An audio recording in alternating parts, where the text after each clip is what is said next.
नमस्कार, राम राम सभी को। हरियाणा में एस्टेट के फॉर्म भरने शुरू हो गए हैं और साथ ही सीईटी की भी खबरें भी जोरों पर हैं। तो एचएससी जो क्वेश्चन पूछती है, कुछ एक हिस्ट्री पॉलिटी जीएस से रिलेटेड कुछ फिक्स टॉपिक हैं। तो उसी सीरीज़ में हम जो है आज पॉलिटी से रिलेटेड एक टॉपिक देखते हैं जिसका नाम है अनुसूची। हमारे संविधान में जो है 12 सूचियाँ हैं, तो इन्हीं के बारे में हम एक एक करके पढ़ेंगे। इससे यहाँ से क्वेश्चन आपको बन सकता है। कुछ एक फिक्स टॉपिक्स हैं जो टू दी पॉइंट आपको करवाए जाएंगे। तो इसी सीरीज़ में देखते हैं हम संविधान की सूचियाँ। पहली सूची है राज्यों का संघ। भारत जो है राज्यों का संघ है, एक यूनियन है और यूनियन को कभी तोड़ा नहीं जा सकता। इसमें 28 राज्य और 8 यूनियन टेरिटरी हैं। इस राज्यों का संघ है जो, इसमें अनुसूची में सीमा क्षेत्र निर्धारण किया गया है सभी राज्यों का, सभी यूनियन टेरिटरी का, किसकी सीमा कितनी है, किस राज्य को कितना क्षेत्रफल मिला है, इसके बारे में बताया गया है। नंबर 2 है वेतन। इसमें विधायकों, सांसदों, मंत्रियों सभी के वेतन भत्ते, इनके बारे में वर्णन किया गया है। नंबर 3 शपथ। अलग अलग पद के लिए अलग अलग शपथ, मंत्रियों के लिए अलग, सांसदों के लिए अलग, कैबिनेट। तो इसमें जो है अलग अलग पद के लिए अलग अलग शपथ का वर्णन किया गया है। नंबर 4 है राज्यसभा। इसमें वर्णन किया गया है कि किस राज्य को कितनी सीटें दी जाएंगी।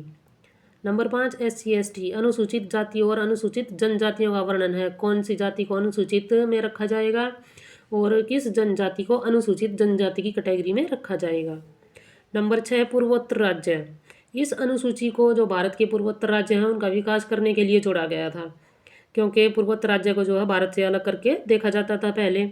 तो इसी के चलते असम, मेघालय, त्रिपुरा और मिजोरम राज्यों को विकसित करने के लिए छठी सूची को जोड़ा गया। नंबर 7 है शक्तियों का विभाजन।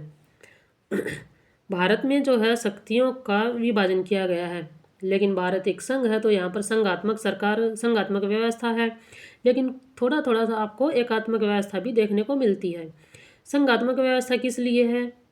क्योंकि शक्तियों का बंटवारा किया गया है। केंद्र सरकार है, राज्य सरकार है, उसके बाद नगर पालिका और पंचायती राज है। तो इस तरह से जो है शक्तियों का बंटवारा किया गया है।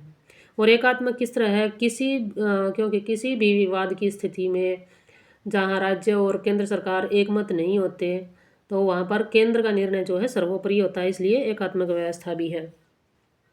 शक्तियों का विभाजन किस तरह से किया गया है? पहली सूची में संघ सूची। इस सूची पर कानून बनाने का अधिकार जो है केंद्र सरकार को है और केंद्र सरकार के पास 100 विषय हैं। दूसरी है राज्य सूची। इस पर कानून बनाने का अधिकार राज्य सरकार को है और राज्य के पास जो है 61 विषय हैं। पहले 66 विषय थे, लेकिन 5 विषयों को समवर्ती सूची में रखा गया। तीसरा है समवर्ती सूची, जैसे कि शिक्षा है। इसके पास जो है पहले 47 जो है 47 विषय थे, लेकिन जो राज्य सूची से 5 विषय निकाल कर समवर्ती सूची को दिए गए और अब इसमें जो है 52 विषय हैं। कोई भी विषय जैसे शिक्षा है, इस पर संघ और राज्य दोनों ही कानून बना सकते हैं, लेकिन विवाद की स्थिति में संघ सूची को प्रायोरिटी दी जाएगी। नेक्स्ट है अवशिष्ट। संघ सूची हो गया, राज्य सूची, समवर्ती सूची और अवशिष्ट सूची।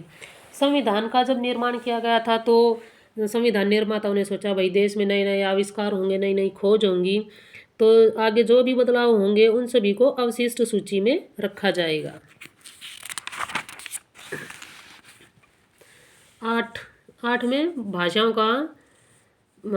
के बारे में बताया गया है। भारत में जो है अलग अलग राज्यों में अलग अलग भाषाएं बोली जाती हैं, तो संविधान में कुछ भाषाओं को मान्यता दी गई है और ये 22 भाषाएं हैं जिनको संविधान में मान्यता दी गई है और इनका वर्णन जो है 8वीं अनुसूची में किया गया है। नंबर 9 है भूमि सुधार।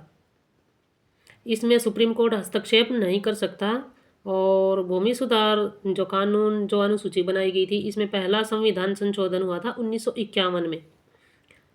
नंबर 10 है दल बदल।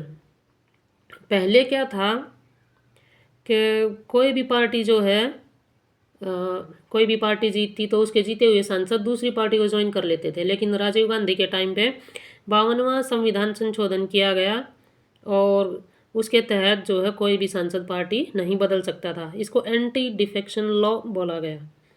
11 और 12 पंचायती राज से रिलेटेड हैं। 11 में पंचायती राज अधिनियम है, 73वां संविधान संशोधन और 24 अप्रैल 1931 में लागू हुआ। नंबर 12 है नगर पालिका। इसमें पंचायती राज और नगर पालिका या स्थानीय स्वशासन को जो है सत्ता का विकेंद्रीकरण किया गया। तो ये एक सत्ता का विकेंद्रीकरण है, ये 74वां संविधान संशोधन है। तो आज के लिए बस इतना ही, मिलते हैं नेक्स्ट वीडियो में। धन्यवाद।